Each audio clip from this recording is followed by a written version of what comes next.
Jakarta is also known as J Town, or more colloquially, the Big Durian, because it is regarded as a city comparable to New York City, the Big Apple in Indonesia.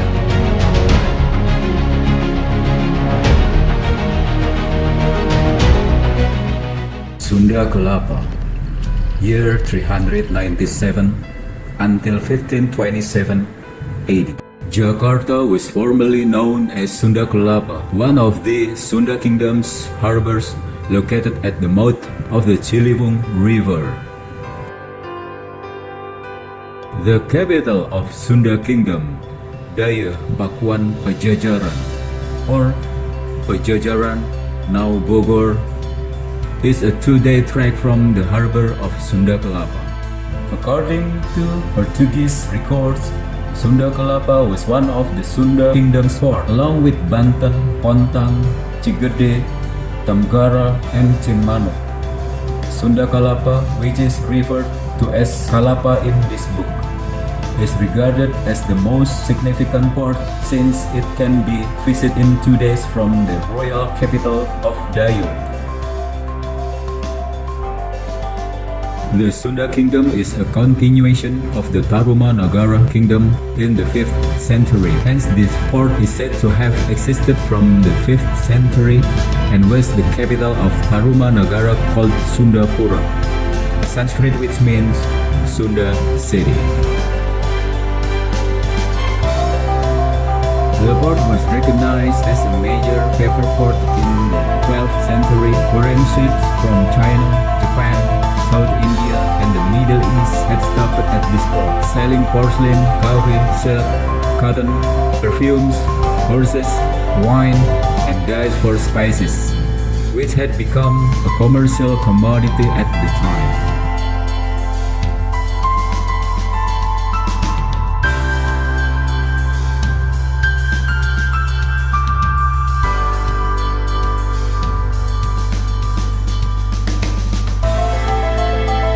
Jayakarta, year 1527 until 1619. The first Europeans to arrive in Jakarta were the Portuguese. Surawisesa, the Sunda monarchs, requested the assistance of the Portuguese in Malacca in the 16th century to construct a fort at Sunda Kelapa as defense against a probable Cirebon invasion that would separate them from the Sunda kingdom.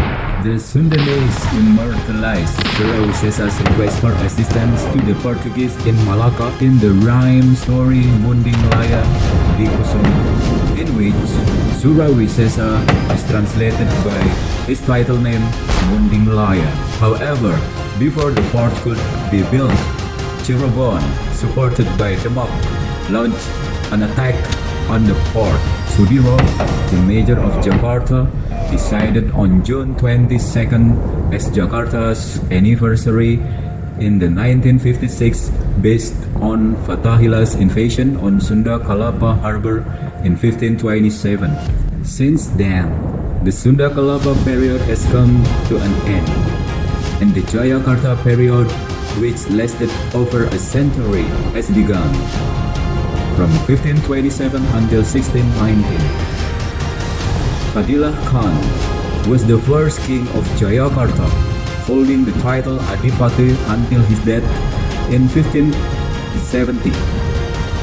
Ki Bagus Angke took over as Adipati Jayakarta after that from 1570 until 1596 AD.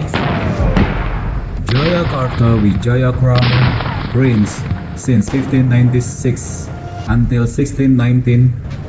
The VOC Batavia, year 1619 until 1942 AD.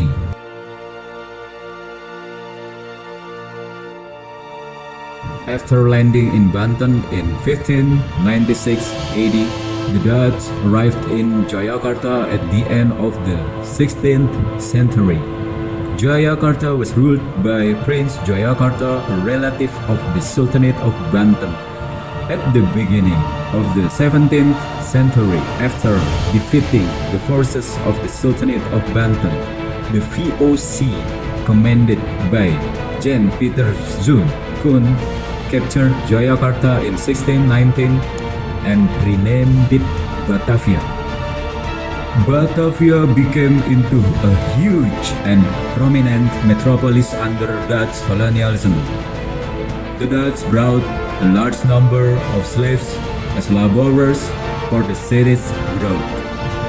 The majority of them are from Bali, Sulawesi, Maluku, China, and the Malabar coast of India. Some claim that they were the ones who established the Betawi tribe. Batavia only covered the area that is now known as Kota Tua in North Jakarta at the time. Sundanese people such as the people of Jatinegara Kaum lived in the Jayakarta area prior to the arrival of the slaves. Meanwhile, throughout the Dutch colonial era, ethnic immigrants established their own communities. In Jakarta, past settlements include Chinatown, Pekojan, Kampung Melayu, Kampung Bandan, Kampung Ambon, Kampung Bali, and Manggarai.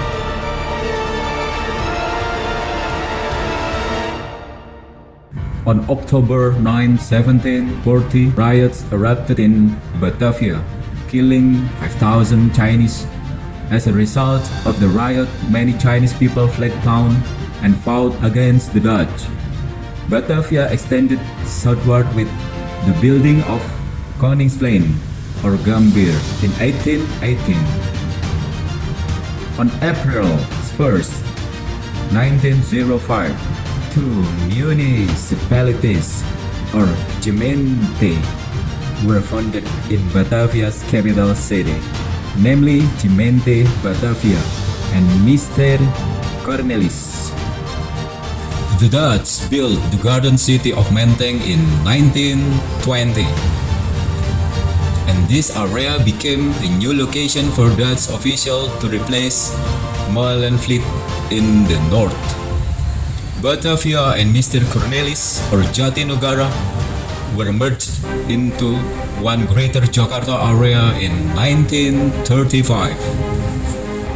The Dutch East Indies government issued regulations on January 1st, 1926 to reform the overall decentralization and the concentration system on the Indonesian island of Java. A provincial autonomous government were established. Provinsi West Java was the first province established in the Java region, established by a decree dated January 1st, 1926 and published in the Stadsblad or State Gazette year 1926.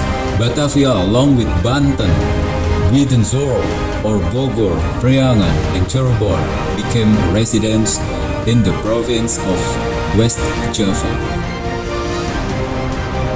Jakarta, year 1942 until 1945. During Second World War, the Japanese occupied Batavia and renamed it Jakarta to capture the attention of the inhabitants. The city was also the site of the Republic of Indonesia's proclamation of independence on August 17, 1945, and was controlled by the Dutch until the country's acceptance of statehood in 1949.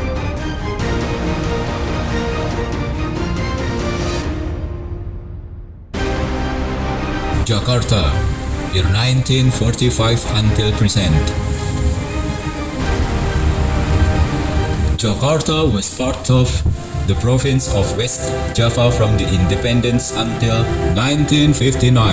The status of the city of Jakarta was changed from a municipality managed by the mayor to a level 1 area or daerah tingkat 1 governed by a governor in 1959. Sumarno Sosro Atmojo, an army doctor, was the first governor.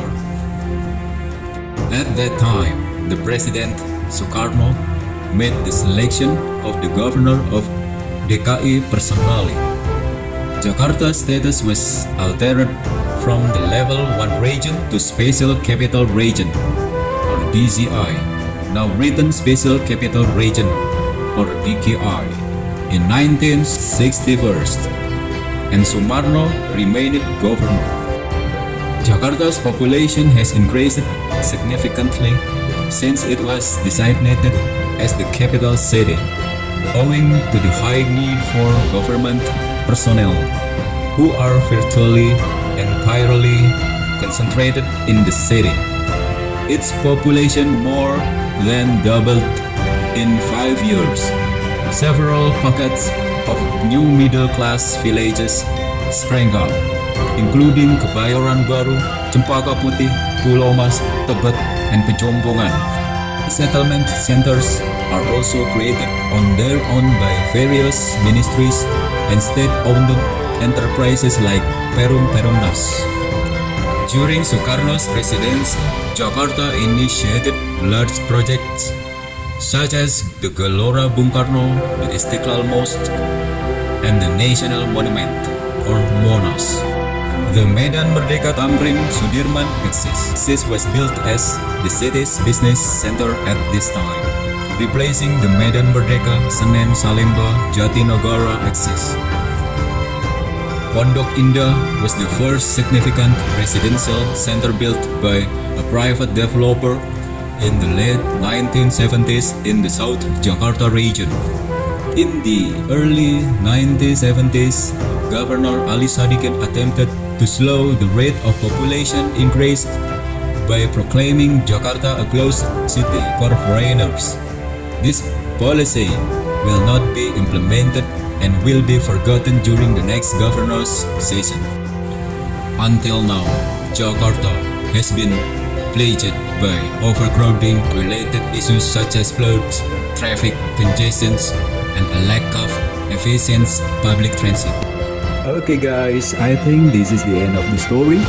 Just wait for the next story in the third episode.